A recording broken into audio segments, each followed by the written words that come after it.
Greetings, I am Mr. Grimreaper 512 and welcome everybody to my channel. And welcome to another edition of Rip from the Silverscreen. Tonight, me and Knight are going to give you guys, that's his wrestling name by the way, but you know, whatever.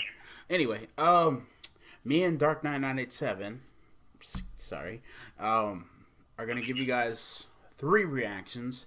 I'm trying to play catch up today, because I didn't get a chance to do these 3 reviews Friday, Saturday, and the one from Friday, the one from Saturday, and one from today. So I'm trying to play catch up.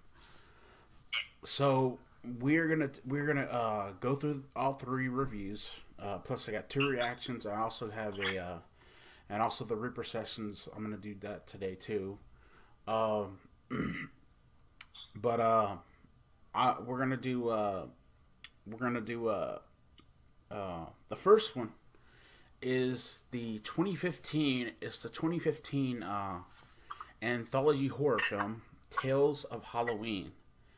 Now, this has multiple directors.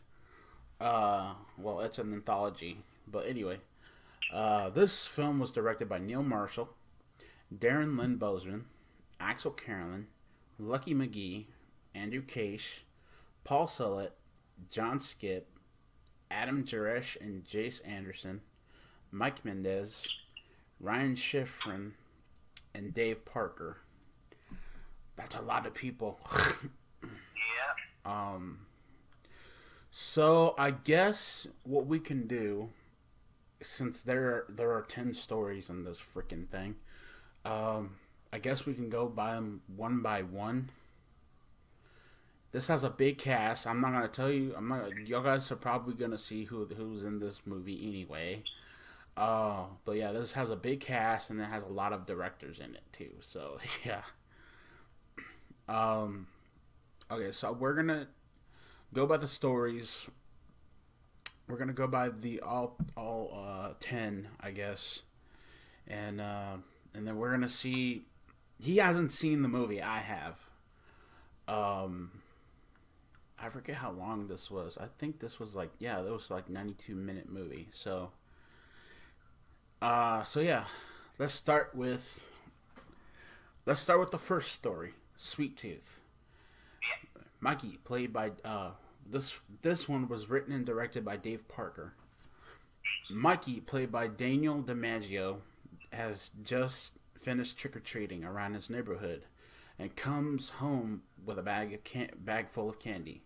His parents, Greg Grunberg and Claire Kramer, have left him in the care of his babysitter, Lizzie, played by Madison Eisman, who has invited her boyfriend, Kyle, over to watch the legendary film Night of the Living Dead, which we'll get to in another, probably another season of Ripped. As Mikey begins to enjoy the candy he's collected, Lizzie and Kyle share the urban legend of Sweet Tooth. Long ago, a boy of Mikey's age named Timothy was denied his trick-or-treat candy by his parents, Mr. and Mrs. Blake. But a curious Timothy discovered that the parents kept and ate all his candy themselves. Assholes. Assholes. We'll talk about that here in a minute. Enraged, Timothy killed both of his parents, damn, and ate all the candy, including the ones already in their stomach. Oh, Jesus. Think about that and try to sleep tonight. I don't think I will now. Thus became Sweet Tooth, a demon who appears each Halloween looking everywhere for candy. Mikey is rattled by this story and decides to go to sleep early, much to Lizzie and Kyle's amusement. They're fucking assholes, man. Yeah. You know how babysitters are. I'll get to that in a minute. It's starting to piss me off. They decide to make out and eat candy. Before being attacked by Sweet Tooth himself, which Mikey overhears, the ghostly being heads towards Mikey's room. But Mikey has left a bar of chocolate for Sweet Tooth on the floor to take. That, combined with the fact that Mikey hasn't eaten any candy, spares him from death. Later, Mikey's parents come home to find Lizzie and Kyle's grotesque corpses, with Mikey standing nearby exclaiming that they ate all his Halloween candy. We later learn in Bad Seed, which I guess that's another one, another story in this anthology, that Mikey was believed to have murdered Lizzie and Kyle himself and was arrested, which he didn't. I'll get to that in a minute. Yeah, okay, so we're going to get to the next story, which is The Night Billy Raised Hell. This was written by Clint Sears, directed by Darren Lynn Bousman. Billy Thomas, played by Marcus Eckert, absurdly tries to start trick-or-treating early in the afternoon, prompting his older sister, Brittany, played by Natalis Castillo, and her boyfriend, Todd, played by Ben Stillwell. Oh, wait. Is that the guy? Oh, I don't know. I'm trying to remember him. But anyway, to trick him into playing a prank. That, according to both teenagers, has been going on for years. They prepare an egg for Billy to throw at Mr. Abaddon's, played by Barry Bostwick's, house, who's notoriously stingy and never gives out candy for the children across the years. But Billy was caught red-handed by the man of the hour while his sister and her boyfriend fled. Billy was ushered into Mr. Abaddon's house, where he says he's going to teach Billy a lesson, and takes Mordecai, a little boy of Billy's age who has the same Halloween costume, Red Devil, as him.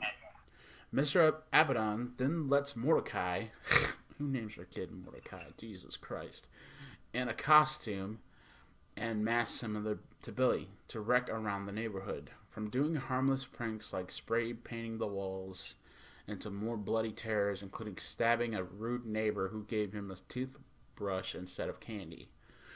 And then later on tricking the same neighbor into stepping into a bear trap, severing his foot. You little asshole. Anyway, the duo even hijack Adrian Curry's car. I forgot she was in this movie. She made a cameo. After all the ruckus, Mr. Abaddon returns to his house to Tide Billy and releases him, and reveals that he is the devil himself. And under the mask, Mordecai is also the little devil. He lets Billy go, only for Billy to be surrounded by police officers waiting for him outside for the reign of terror Mordecai caused in his Halloween costume, in his devil costume. A terrified Billy puts his hands in the air but pees his pants. Aw, poor kid. Really? And the disgusted police officers mock him. Oh, fucking assholes, man. Okay, so I want to ask you something. How do you want to do this? Because this is a anthology series. Do you want to review them one by one, or? Well, if you want to do that, why don't we go ahead and start with the first one? Yeah, let's start with Sweet Tooth. Okay, first of all, the babysitter and her boyfriend are fucking assholes. Yeah, exactly. They are fucking dickheads. How the fuck are you gonna do that to a kid? You're gonna tell a kid a fucking ghost story about a killer guy, about a killer dude, a fucking demon who comes around eating people's candy, and he kills him, and if he doesn't get the candy that he needs, he fucking kills you. How the fuck are you gonna do that? For real. But at least they got their shit in the end. And then it's fucked up too that we later find out there's another story in this, which I'll get to later. It's called Bad Seed, and I think that's the last movie. That's the last. That's the last one. We'll touch on it. Yeah, that's the last one. Where the kid ends up getting arrested, and when he didn't do the deed. He didn't fucking do it. He didn't fucking do it at all, but, you know, whatever. But, okay, so we talked about that. Let's talk about the night Billy raised hell. Okay, so first things first. Another asshole. Another story where there are a bunch of assholes in this story too, including his older sister, who's a fucking bitch, and her boyfriend. They play as it said here, they play a prank on him. He ends up meeting the real devil, and he ends up meeting his little asshole Antichrist. So, that, in a nutshell, and then not to mention the fact that this guy, Abaddon, whatever the fuck his name is, who is an actual real demon, by the way. Look it up yourself. He sends his little bastard in the same costume as this little boy, as this poor little kid, to go terrorize this fucking town, this neighborhood. And what happens at the end is really fucked up. He is terrified. Goddamn, he is terrified. How fucked up is, and then police officer, and then fucking officers are fucking gonna goddamn fucking mock the kid. Ain't that some shit? Wow. But let's get into the next story here. All right, so this is called Trick, written by Greg Commons, directed by Adam Girish. On a seemingly peaceful Halloween night, friends Nelson, played by Trent Haga, and Maria, played by Tiffany Shepis, James, played by John F. Beach, and Caitlin, played by Casey Ruggeri, I can't say her name right. Yeah. Are lounging around Nelson's house, smoking pot as teenagers do. As Nelson goes to greet a girl trick-or-treating, the group is alarmed when the girl stabs Nelson multiple times in the abdomen, stomach, gravely injuring him. Panicked, Maria goes to her car to drive Nelson to the hospital, only to be attacked by 4 kids in costumes. Okay. Maria flees, but the injury causes her to drop dead on the house's pool. By this time, Nelson has succumbed to his injuries and dies as well. James tries to find help, only to find his face burned by yet another trick-or-treater. And she completes her attack by stuffing his mouth with rat poison, killing him. Kaylin, the only adult left, flees to the backyard, where she hides in a shack. It is then revealed that Caitlin, Nelson, Maria, and James are all psychopaths and have been kidnapping kids and gouging their eyes out for their amusement. This is when you find out these people are really fucking sick. The group of kids find the shack, which turns out to be the place they tortured the previous kids and cornered Caitlin. A girl whose one eye has been gouged by the adults executes Caitlin with an axe on her head. Thus ending the story Trick. See, this is when the fucking dickheads get it. You don't know what's going on with these people. You know what I mean? At first, you think that they're just relaxing at home, having a good time and blah blah blah blah blah. But then you find out that these motherfuckers are psychopaths. You find out that these sick motherfuckers are doing horrible things to fucking kids. It's the kids who are innocent and have their childhood. You know what I mean? Who love trick-or-treating or whatever. The kids are kids, and you have these four. Oh my god! And see, this is where Halloween and horror and these kind of horror movies is a day for revenge. You know what I mean? It's the perfect day to get your fucking payback. And I got to tell you something. There's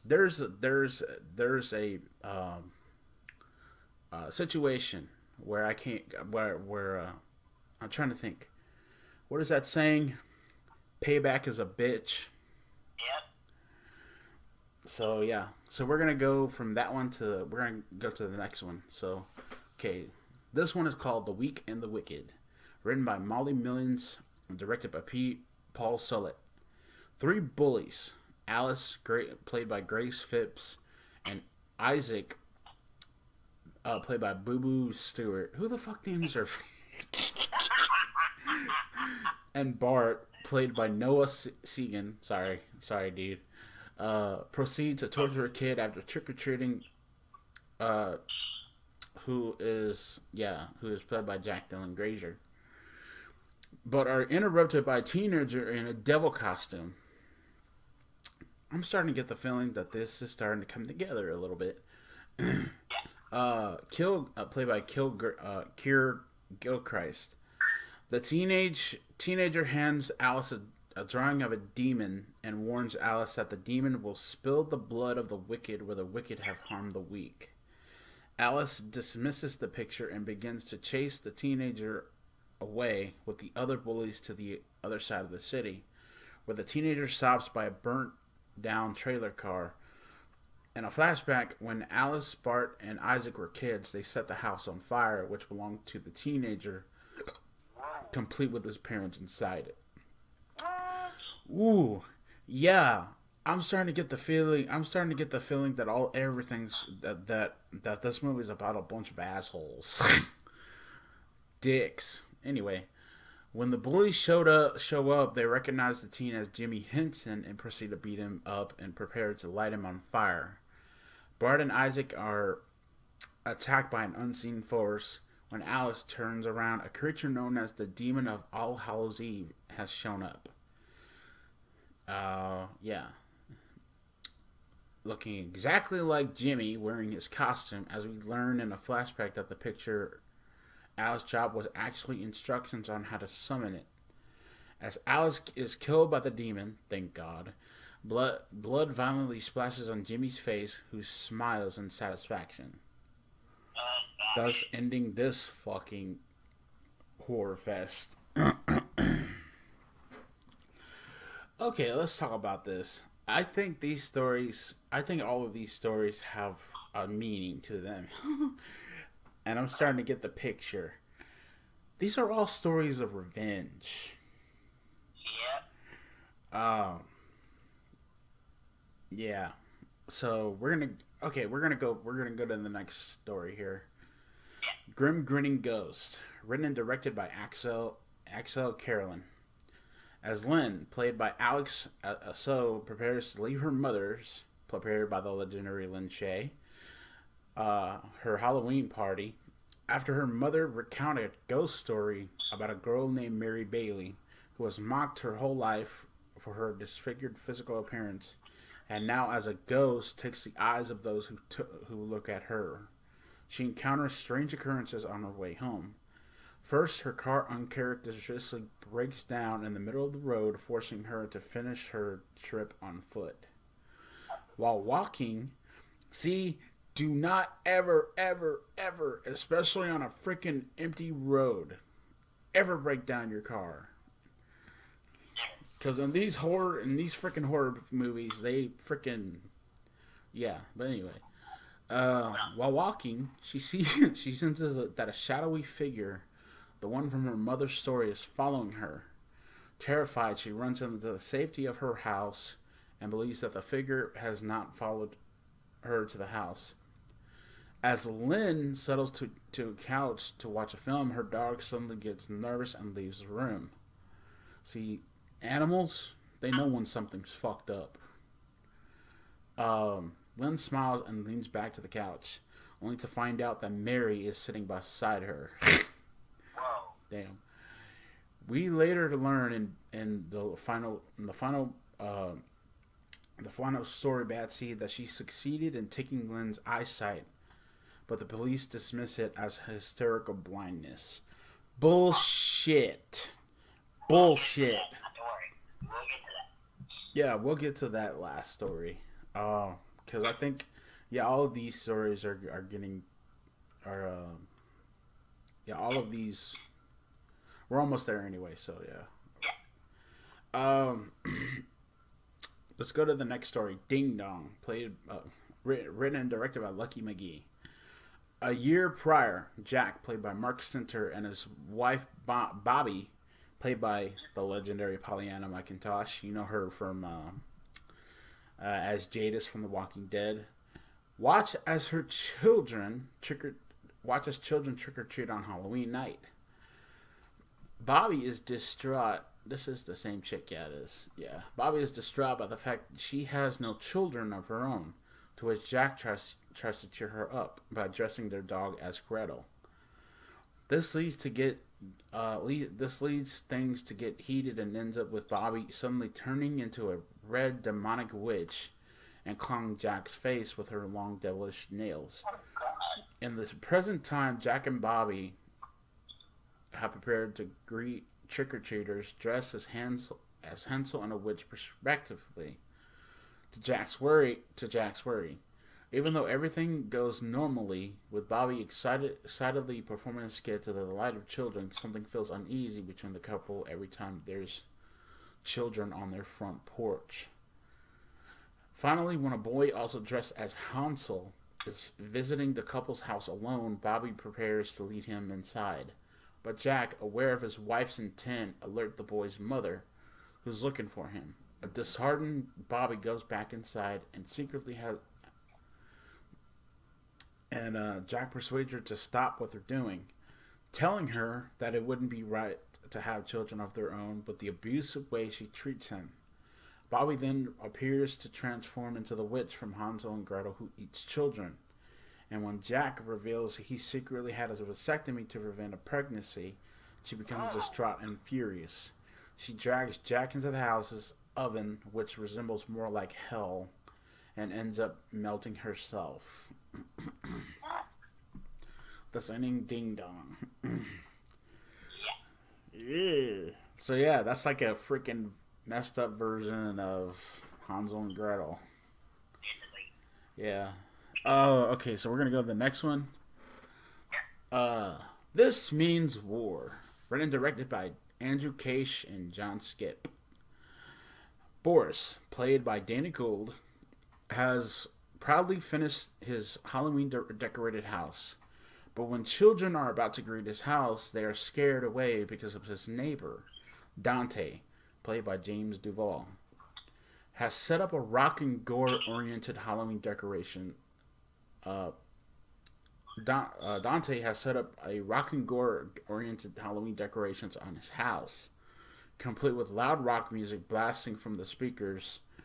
Boris walks up to Dante's yard to ask him to turn the volume lower, but Dante and his colleagues just laugh at him and mock his decorations. Enraged, Boris wrecks the sound system and halts the music, but Dante exacts revenge by planning to throw a huge bucket of blood to Boris's slick Halloween decorations. As Boris runs up to stop Dante, the latter splashes the blood on the former instead, and declares a war. Spectators begin to crowd as the two fight, placing bets and egging them on until the police come. Boris charges Dante towards a sharp piece of standing wood, killing both of them instantly, shocking the crowd. Wow. We need to talk about that one here in a little while. Wow. See? This is why you never have neighbors you never have neighbors who are both assholes. Because they end up killing each other. But anyway. Okay, so the next one is Friday the 31st. Written by Mike Mendez and Dave Parker. Directed by Mike Mendez. A deformed serial killer, played by Nick Principe, who resembles Jason Voorhees, hunts a girl dressed as Dorothy for Halloween, played by Amanda Moyer. The girl runs to a barn. Oh, this one. The girl runs to a barn where she discovers several of the killer's victims, among them her friend Casey. The killer hunts her down to the barn, and when she manages to escape and flee, he kills her by throwing a spear through her chest. As the killer celebrates by the slaying, a UFO beams down a small alien that tries to trick or treat. The killer proceeds to stomp over the tiny alien, seemingly crushing him, but the alien instead turns into goo and possesses the victim's body. Chasing the panic killer into his barn. The possessed girl and the killer then proceed to attack each other with sharp objects, which eventually concludes with both of them decapitating each other. The alien then leaves the girl's severed head to teleport back to his spaceship, taking the killer's head with him. Oh, wow. Anyway. Alright, so we go from one story to another story. The Ransom of Rusty Rex, written and directed by Ryan Schifrin. When they spot millionaire Jebediah Rex, played by the legendary director John Landis, letting his son Randy, played by Ben Wolfe, out for trick-or-treating, former bank robbers Ham, played by Sam Witwer of Being Human fame, and Dutch, played by Jose Pablo Cantillo, set out their plan to kidnap the millionaire's son. After succeeding doing so, the kidnappers tied up a still masked Rusty into a chair and called his father. However, the father seems overjoyed that his son has been kidnapped and promptly hangs up the phone. What the fuck? Oh, come on. Dickhead. Hank calls him one more time to discuss the ransom, but the father coldly tells them they can have his son. Oh, I'm going to get to it here in just a second. Why? Okay, exasperated, the kidnappers find out that the son is actually a deformed vampire, like monster that clings to the people near him. That's why. That's why. They try to sink him into the river, but when he comes back to their lair, Hank calls Jebediah once more, only to be told that Rusty has been holding Jebediah and his wife hostage for 5 years, as he would not leave them. That's why he wanted to fucking kill him. Oh my god. And thank the kidnappers for taking him from them. Hank and Dutch once again tied Rusty and set him on fire. But as Hank comes back from buying food, Rusty, who has gotten hungry, has eaten Dutch's entire body up to his head. Jesus Christ. The segment ends with Hank screaming. No shit, he's gonna fucking be screaming. Alright, last but not least. The last story that's gonna bring all this bullshit to a head. Bad Seed. Written and directed by Neil Marshall. After a man has his head bitten off by a massive pumpkin he has just carved, Detective McNally, played by Christina Klebe, investigates the crime scene. At first, she refuses to believe the description of the victim's wife, but after the forensics team member Bob confirms the killer was indeed a carved pumpkin, she works to put a stop to it. The pumpkin proceeds to eat a trick-or-treating child and terrorizes the neighborhood. Jesus. Which has already suffered from the events portrayed earlier in the film.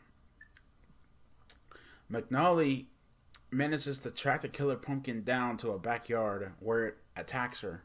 Though she initially runs out of bullets, Bob appears with a shotgun and she is able to destroy it.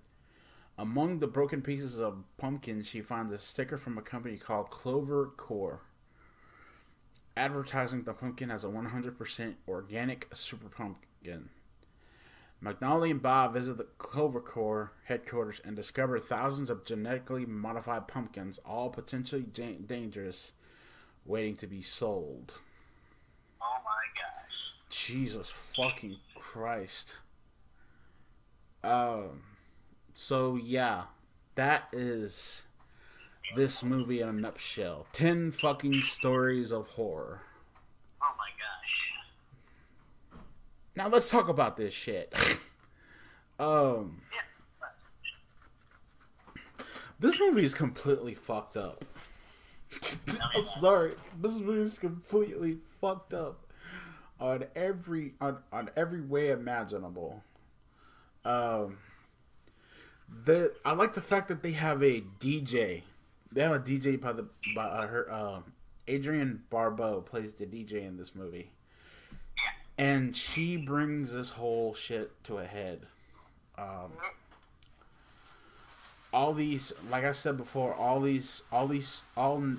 10 stories come fantastically to a head. It is this has to be the most hilarious, horrifying freaking anthology that I've ever seen in my freaking life. That's saying something.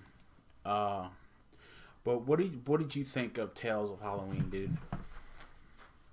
After rereading this, it really brought back.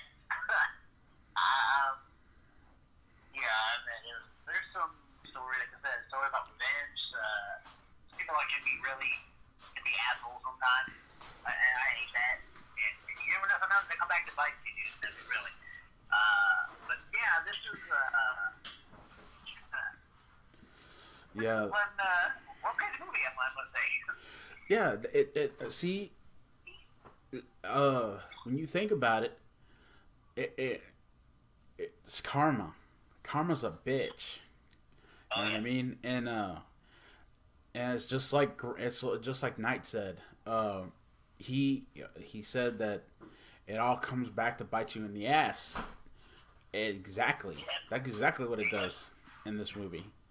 And you guys are probably asking, well, since you two liked it so freaking much, what do you give it? Well, I think we would agree.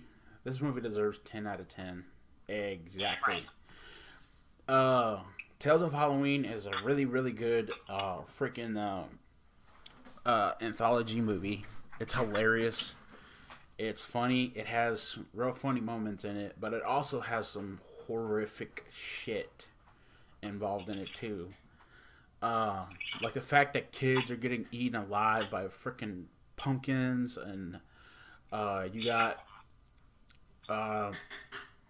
horrible shit that goes on in this movie. But yeah, I think this movie deserves more credit than what it's supposed to have. Am I gonna say that it's better than Trick or Treat? Not by much, because I think Trick or Treat is still better than this, but it's still a good movie, either way you look at it. And if you want to watch this movie, it's on Netflix. It's on, or just look for it online if you have the time and stuff like that. So, but yeah, we're gonna get into our next movie here in a minute, which will be, I believe, Tales of the Crypt presents Demon Knight. And we're going to talk about that one here in a minute.